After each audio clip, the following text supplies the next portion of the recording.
कभी 7 फेरों का बंधन था। आज तलाक का कागज सब तोड़ चुका था। लेकिन उस रात किस्मत ने ऐसा खेल खेला कि दोनों फिर आमने सामने आ खड़े हुए। ड्राइवर की सीट पर पति और पीछे बैठी वही पत्नी। अमन और आर्या की शादी बड़ी धूमधाम से हुई थी। शहर भर के लोग उस शादी की मिसाल देते थे। आर्या पढ़ी लिखी, समझदार और सुसंस्कारी लड़की थी। अमन भले ही बहुत अमीर नहीं था, लेकिन उसका आत्मविश्वास और हंसमुख स्वभाव सबको भाता था। शुरू के कुछ महीने तो बहुत अच्छे गुजरे।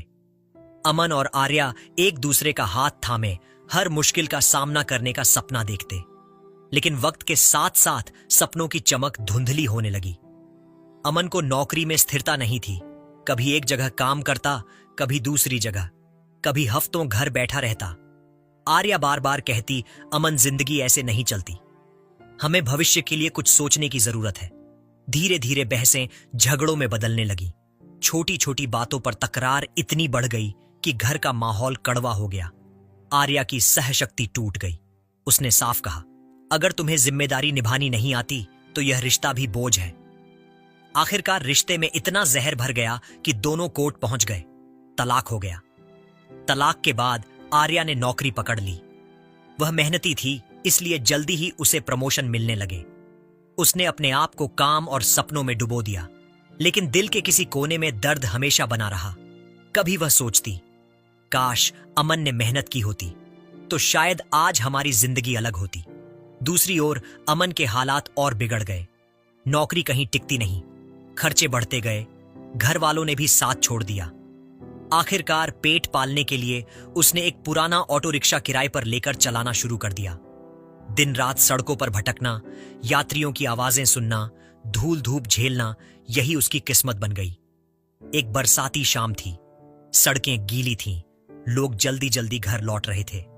अमन थका हुआ था, लेकिन सवारी की तलाश में ऑटो चला रहा था। उसी वक्त ऑफिस से निकलकर आर्या सड़क पर खड़ी थी। उसने हाथ हिलाकर एक ऑटो रोका। संयोग देखिए, वही ऑटो अमन का था। आर्या जल्दी में थी। उसने बिना सोचे समझे अंदर बैठ गई। जैसे ही उसने सामने ड्राइवर को देखा, उसका दिल जोर से धड़क उठा।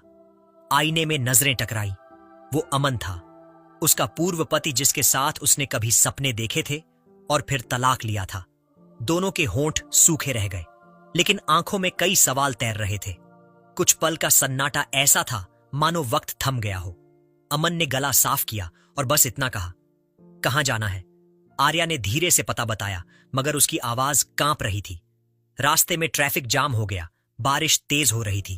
अमन ने छतरी दी और कहा, तुम भीग जाओगी, उतरो, मैं छोड़ देता हूं। आर्या ने पहली बार उसकी आंखों में देखा। वह वही अमन था जिसने कभी उससे सपने सजाए थे, लेकिन अब टूटा हुआ, थका हुआ और पछतावे में डूबा इंसान बन गया था। घर पहुंचने तक दोनों ने ज्यादा बातें नहीं की, लेकिन उतरते वक्त आर्या ने बटुआ निकाला और किराया देना चाहा। अमन ने सिर हिलाते हुए कहा, आज का किराया मेरी तरफ से उस रिश्ते की याद में जो कभी अधूरा रह गया। आर्या की आंखें नम हो गईं। वो बिना कुछ कहे घर के दरवाजे तक चली गई। पीछे मुड़कर देखा तो अमन का ऑटो धीरे धीरे बारिश में दूर चला गया। उस रात बारिश में दूर जाते हुए ऑटो को देखकर आर्या की आंखों में नमी आ गई। वह जानती थी कि अमन का किराया लेने से मना करना केवल एक प्यार नहीं था, बल्कि उस व्यक्ति का आत्मसम्मान था। ऑफिस में उसका मन नहीं लग रहा था। अमन का थका हुआ चेहरा रिक्शे के ड्राइवर की सीट पर बार बार उसकी आंखों के सामने आ रहा था। उसने तय किया कि वह इस रिश्ते को एक और मौका नहीं देगी, लेकिन अमन को उसके हाल पर भी नहीं छोड़ सकती।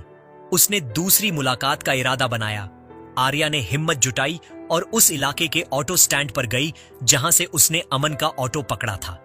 कई पूछताछ के बाद उसे पता चला कि अमन ने वह ऑटो किराए पर लिया था। उस ऑटो मालिक से आर्या ने बड़ी मुश्किल से अमन का फोन नंबर लिया। एक शाम आर्या ने अमन को एक पास के चाय के ठेले पर मिलने के लिए बुलाया। अमन जब वहां पहुंचा तो उसने देखा कि आर्या पहले से ही बैठी है। अमन ने कहा, तुमने मुझे क्यों बुलाया? आर्या ने धीमी आवाज में जवाब दिया, मैं तुम्हारी पत्नी बनकर वापस नहीं आ सकती। हमारा वह रिश्ता खत्म हो चुका है, लेकिन मैं तुम्हारी दोस्त बन सकती हूं। अमन ने हैरानी से उसकी तरफ देखा। आर्या ने अपना पर्स खोला और एक चेक निकालकर उसकी ओर बढ़ाया। ये हमारे आर्यन ट्रांसपोर्ट अमन प्लस आर्या ट्रांसपोर्ट की नींव है। इस काम को सही दिशा दो। इस पैसे से तुम एक और पुराना ऑटो खरीदो। मैं तुम्हें बिजनेस प्लान बनाने में मदद करूंगी।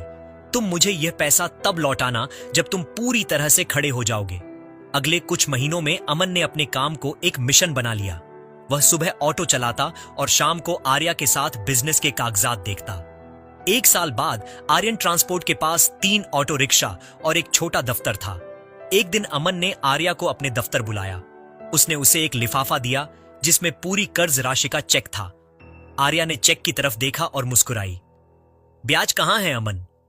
अमन ने भी मुस्कुराते हुए कहा, ब्याज तुम्हारा विश्वास और मेरी नई जिंदगी है। आर्या, हमारा अधूरा रिश्ता आज पूरा हो गया।